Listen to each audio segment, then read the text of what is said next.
It's time now for our weekend cover story, and tomorrow marks the first anniversary of King Charles III's coronation. It was certainly a day steeped in tradition and one His Majesty waited for his entire life. But what has followed since, no one could have planned for.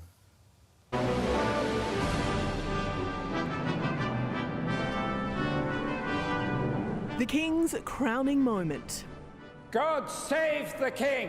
A day 74 years in the making, with a right royal celebration to follow. In his first speech as monarch, less than 24 hours after his mother's death, Charles made this pledge. I shall endeavour to serve you with loyalty, respect and love. Also promising a slimmed-down monarchy with so many people struggling with the cost of living. But as the King and Queen hit the ground running with royal commitments, there was no sign of a relationship reset with Harry and Meghan. A bombshell book, Endgame, reigniting claims of racism behind palace walls.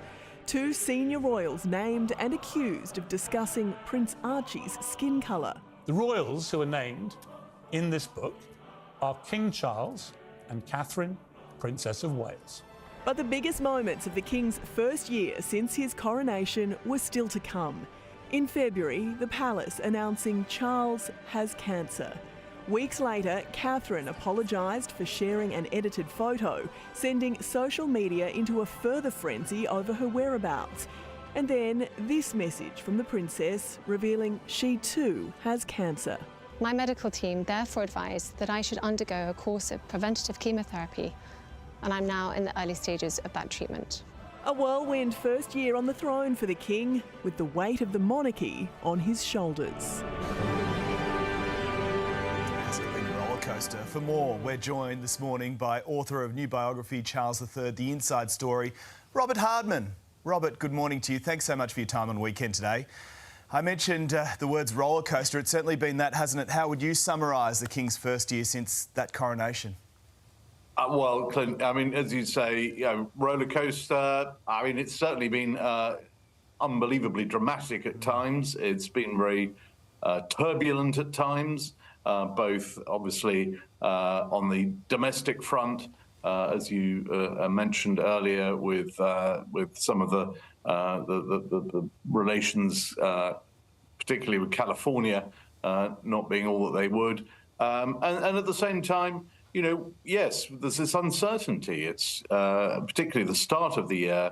We were wondering, when are we going to see the King again? When will we see the Princess again after those medical diagnoses? But actually, things are there's a sense of things turning around now here in Britain, because just last week, the King returned to public duties. He went to a cancer hospital, in fact, in London with Queen Camilla.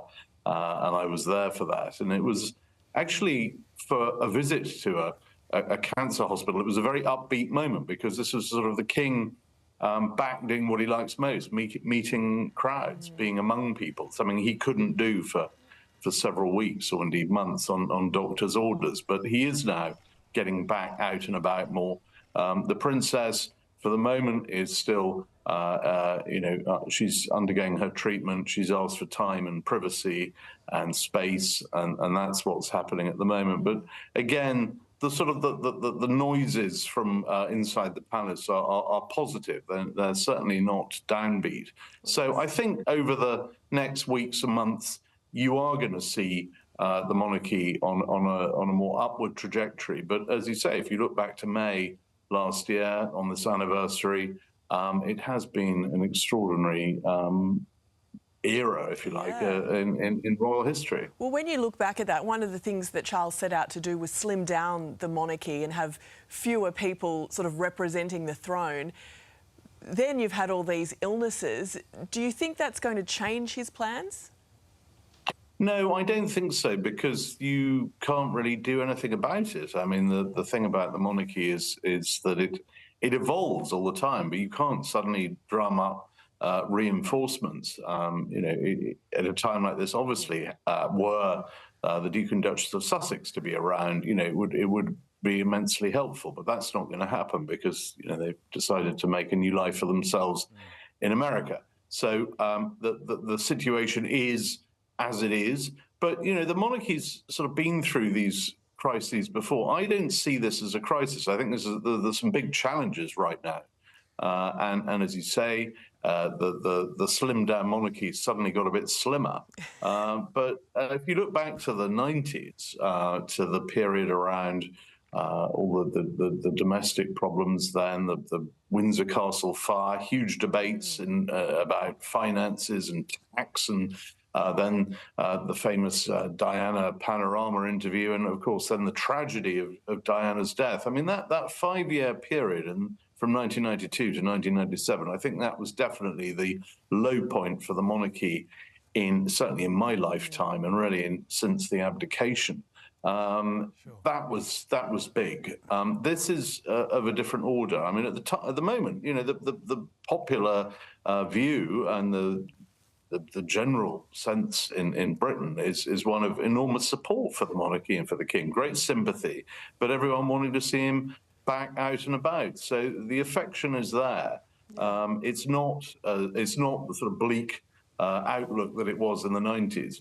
But of course, it's a very personal issue at the moment, and that's why everybody wants to see both the King and the Princess of Wales back in action. Absolutely, Robert. Thank you so much, and congratulations on the book as well. We appreciate your time on Weekend Today.